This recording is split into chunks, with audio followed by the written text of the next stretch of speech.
Magandang hapon mga ka-Jack.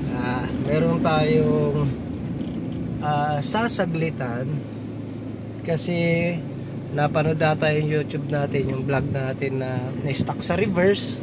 Ayaw ng umandar at ayaw ng mabante yung sasakyan. So ano ipupuntahan natin kung ano yung pangyayari sa sasakyan ni Ma'am, no? Abakan nyo mga ka-Jack. So ito mga ka-Jack, nandito na ako, no? Sa Walter Mart. Tignan natin. Nandito na ako sa Walter Mart. Gaya natin yung sasakyan ni Ma'am. Ito yung sasakyan ni Ma'am. We found out na ito na po yung problema agad. So kadalasan marami naman ako ginagawang ganito, no? So nag-home service tayo kung may mga ganitong sitwasyon na pangyayari sa inyo. So may dala naman na akong pyesa. So ayan, kita nyo. Sineshare ko na rin ito. Yan. Sa mga may-ari, no, para alam din nila. At saka hindi sila maloko kasi meron akong customer na ito-towing daw. Tapos magbabayad siya ng towing, tapos transmission daw ang problema. So sinisingil siya ng around 60,000 ata. So ito lang problema niyan dito sa may shifter na to. So pag marunong naman kayo mag-DIY, si Mami magdi-DIY daw kaso wala siyang tools. So kaya pinatawag niya na lang ako. So gawin na natin. Yan lang. Okay. So okay na. Tanso ang nilalagay natin, hindi na plastic, mas matibay yan. Pangmatagalan. Okay. So tignan na natin. Dati ay naka-stuck sa reverse.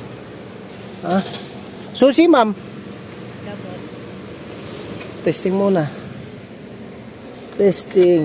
Yan. Yan. Naka-stuck sa reverse mo kanina. Try natin kung gagalaw na. Pupunta na siya ng park. Yun. Pagka ganito, kasi pagka naka-stuck sa reverse, ganyan, kahit na nung start nyo, hindi mag-start. Safety yan eh. Yeah. Kahit na nung start nyo, hindi mag-start. Ayan o. Wala. Pero pag nasa park na yan, start na yan. Yun. Start na. Okay na. So, pwede nang ibalik at iuwi na. Ito pa yung sasakyan ni Mama. Ayos na. Ayan, ayoko na ipakita. Ayoko na ipakita kasi sabi niya ayos na po. Ayun, salamat. Narinig na lang yung boses niya. Kasi siya po ay celebrity. Mahirap na ho pagka nakita.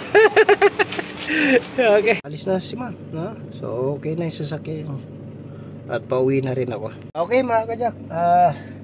Tapos na yung ginawa natin. Pauwi na rin tayo.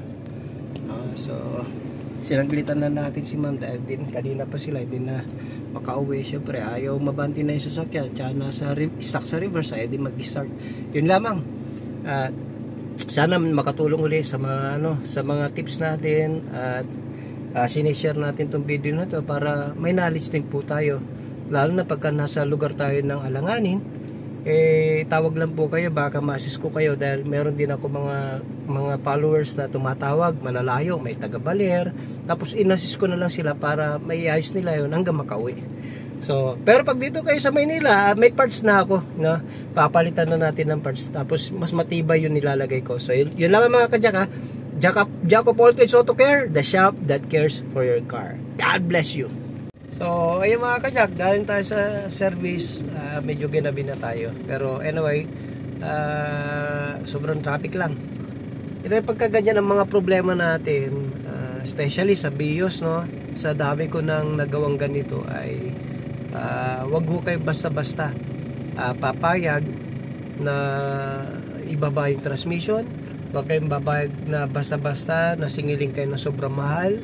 Dahil lang po na-stuck po sa reverse, na-stuck po sa drive, na-stuck po sa neutral. Okay, kung saan man siya, no? At ayaw nang gumalaw nung sa inyong cluster, sa kanyang selector, ayaw nang gumalaw sa drive, sa reverse, sa neutral, sa park, ayaw niya na. So ibig sabihin lang ng mga ka-Jack ay may problema, no, doon sa humihila na yan sa may shifter niya. So ganon ang ating ating ginawa, ganon ang ating ginawa. So ayun, at least okay na yung sasakyan ni Ma'am, no?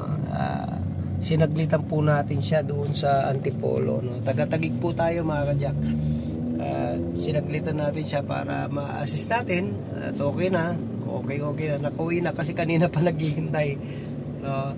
Kasi merong nga nangyaring ganyan, kagaya ng binanggit ko kanina, may nangyaring ganyan at ang gagawin na sana ito tapos nagbigay na ng quotation na 60,000, more than pa minsan ang quotation nila dahil transmission daw may problema, sira na daw yung transmission. So anyway, tayo naman ay laging nandyan sa page, sumasagot po tayo sa mga katanungan at nandyan din yung aking cellphone number, sumasagot din po tayo pagka tayo tinatawagan. So anytime magano lang po kayo, magsik kayo na advice, pwede po anytime po mga kajak. So yun lamang mga kajak.